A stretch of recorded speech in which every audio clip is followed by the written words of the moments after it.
Hello friends, Bangla activity চ্যানেলে আপনাদের সবাইকে ওয়েলকাম। তার আগে বলি বন্ধুরা, যারা এখনও আমার চ্যানেলটিকে সাবস্ক্রাইব করেননি প্লিজ চ্যানেলটিকে সাবস্ক্রাইব করে সঙ্গে থাকবেন। সম্প্রতি আপনারা দেখেছেন হাইকোর্টে ডিভিশন বেঞ্চের রায়ে এসএসসি 2016 সম্পূর্ণ প্যানেল বাতিল হওয়ায় 25,753 জন শিক্ষক শিক্ষাকর্মী চাকরিহারা হয়েছেন, যার মধ্যে প্রায় 19,000 জনের বিরুদ্ধে দুর্নীতির মাধ্যমে চাকরি পাওয়ার কিন্তু কোনো সুনির্দিষ্ট সাক্ষ্য প্রমাণ এখনও পাওয়া যায়নি।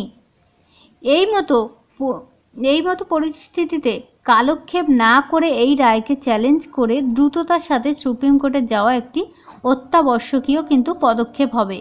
কিন্তু কোনো কিছু একটু না বুঝে নিয়ে সোশ্যাল মিডিয়ায় হিড়িক দেখে ভিড়ের স্রোতে নিজেকে ভাসিয়ে দেওয়া কিন্তু সবথেকে এক বড় ভুল হবে আমার মনে হয়।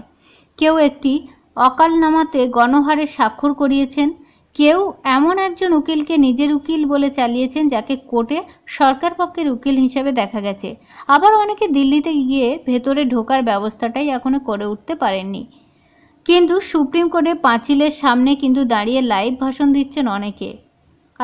আর চাকরিহারা মাননীয় শিক্ষক শিক্ষাকর্মীগণ তাদের পেছনে ছুটছেন। এটা সবথেকে বড় ভুল হবে আমার মনে হয়।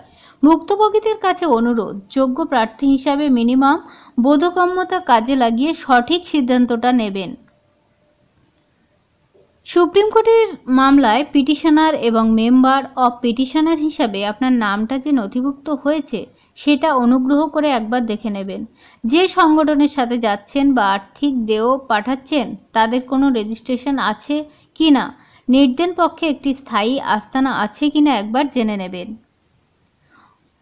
কিন্তু মামলাটা আবার ভালোভাবে লড়ছি বা লড়বো, অন্যরা সব খারাপ, এটা কিন্তু প্রমাণ করতে যাবেন না।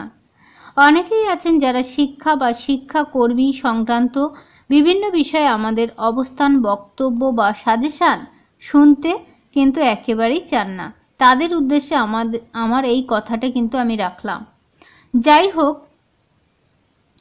সব শেষে একটাই কথা বলবো, যোগ্য শিক্ষক কিংবা শিক্ষিকা ও শিক্ষাকর্মীদের এই চরম অনিশ্চয়তা থেকে রক্ষা করাটাই কিন্তু আমাদের প্রধান লক্ষ্য, এবং দুর্নীতিগ্রস্তদের চরমতম শাস্তি না হওয়া পর্যন্ত আমরা সর্বতোভাবে সবসময় আপনাদের পাশে থাকছি। যদি আমার এই ভিডিওটা ভালো লাগে চ্যানেলটাকে একটা লাইক দিয়ে সাবস্ক্রাইব করে নেবেন। সবাইকে ধন্যবাদ।